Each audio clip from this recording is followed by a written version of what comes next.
आखिरकार क्या हुआ था उस रात इस मासूम लड़की के साथ, जिसको बिना कसूर के भी उफ़ करने तक का मौका नहीं दिया जाता और एक धारदार बाँका से उसका गला काट करके हत्या कर दी जाती है। तो दोस्तों आइए इस मामले को थोड़ा गंभीर से समझते हैं, क्योंकि ये कहानी बहुत लंबी है और इसे मैं बहुत ही कम समय में समझाने का पूरा प्रयास करूँगा। तो चलिए दोस्तों, आइए आज की इस वीडियो को शुरू करते हैं। तो दोस्तों ये कहानी है महाराष्ट्र के एक छोटे से गांव की, जहां पर दो बहनें, एक भाई और एक भाभी, चार लोग अपने घर में रहा करते थे। वहीं पर उसके दो चचेरे भाई और एक उसकी चचेरी बहन भी वहीं साइड में उनका भी घर था, वो भी वहीं पर रहा करते थे। लेकिन उनके चचेरे बहन की शादी हो जाती है और वह शादी एक बड़े अच्छे घर में होती है, जिसका पति भी काफ़ी अच्छा होता है और उसका एक देवर भी होता है। वह सब लोग आपस में काफ़ी ज़्यादा खुश रहते थे घर में। यहीं पर एक बार का ऐसा हो, उसकी चचेरी बहन का देवर उन लोगों के घर आता है, जिसमें नीलम की आंखें लड़ जाती हैं और दोनों में गपशप होने लगती है और जीजा साली के रिश्ते में मजाक मजाक में ही दोनों में थोड़ा बहुत प्यार का संबंध बन जाता है। और वह क्या करता है कि फिर वह धीरे धीरे अक्सर आने जाने लगता है और इसी तरह चलते चलते साल से 2 साल बीत जाते हैं आराम से। इन्हीं बीच इन दोनों में प्यार काफ़ी ज़्यादा बढ़ जाता है और यहाँ तक की बात दोनों की शादी में आ जाती है और दोनों जो है एक दूसरे से शादी भी करना चाहते हैं। यहाँ पर नीलम की भाई को भी कोई दिक्कत नहीं थी, वह भी शादी से खुश था।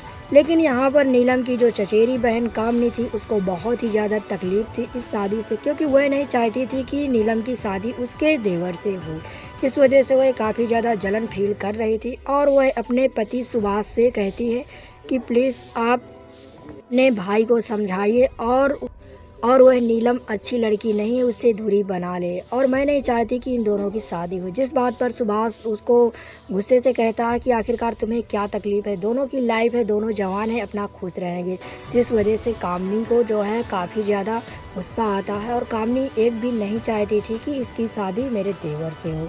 जिस वजह से वह अपने मायके पर फ़ोन करके सारे हालात अपने माँ को बताती है और उसकी माँ जो है नीलम के पास जाती है और नीलम को डांटती है। लेकिन नीलम जो है वह कह रही होती है कि नहीं, मैं तो शादी करके ही रहूँगी।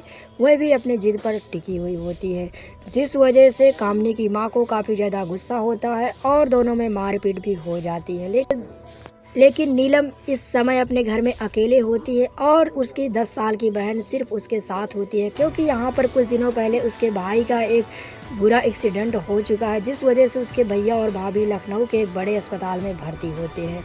यहीं पर उसकी चचेरी माँ जो होती है यानी चाची, उसको ऐसा लगता है कि जब ये अपने भाई से बताएगी तो हम लोगों की बहुत ही ज़्यादा बदनामी होगी और बहुत ही ज़्यादा लफड़ा बढ़ेगा। इस डर से वहाँ पर उसकी चाची जो होती है, वह लोग रात में प्लानिंग करते हैं कि आखिरकार नीलम की ज़ुबान कैसे बंद की जाए। तभी यहाँ पर कामनी भी बौखलाए हुई होती है और अपने माँ को फ़ोन करके बताती है कि अगर यहाँ पर नीलम की शादी उसके देवर के साथ हो जाती है तो मैं आत्महत्या कर लूँगी। जिस वजह से उसकी चाची जो होती है वह काफ़ी ज़्यादा घबरा जाती हैं और उनको ऐसा लगता है कि अब तो नीलम को रास्ते से हटाना ही पड़ेगा, क्योंकि अब बर्दाश्त से बाहर हो रहा है और यहाँ पर अगर मेरी बेटी को कुछ हो गया तो मैं क्या करूँगी। जिस वजह से वह उसकी चाची जो होती है वह अपने दोनों लड़कों को लेकर के रात के अंधेरे में नीलम के घर पर पहुंच जाते हैं और नीलम अकेली छत पर सोई हुई होती है और वहां पर वह एक धारदार बांके से उसका गला काट देते हैं। नीलम उफ तक नहीं कर पाती है और वहीं पर नीलम दम तोड़ देती है।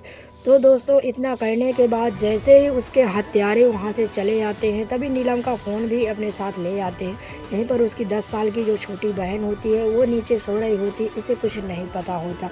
जब उससे पूछताछ की जाती है तब वह बताती है कि मुझे तो कुछ नहीं पता, रोज़ की तरह मेरी दीदी खाना खाने के बाद छत पर सोने के लिए शाम को चली गई थी, लेकिन मुझे नहीं पता कि किसने मेरी बहन की हत्या कर दी। तभी उसका भाई जो लखनऊ में होता है वह साफ साफ शंका जताते हुए अपने चाची और अपने भाइयों के ऊपर आरोप लगाता है, जिस वजह से थाना का जो अधिकारी होते हैं वह उन तीनों को गिरफ्तार करके थाने पर ले करके उनके साथ प्रताड़ना करके पूछताछ की जाती है। जिस मामले पर ये लोग बताते हैं कि हाँ, उनकी हत्या हमने ही की है, और वह सारे हथियार भी बरामद करवाते हैं जो जिस चीज़ से उन्होंने नीलम की हत्या की थी। तो दोस्तों आखिरकार इस तरह एक बेगुनाह लड़की की हत्या कर दी गई सिर्फ और सिर्फ अपने स्वार्थ के चलते।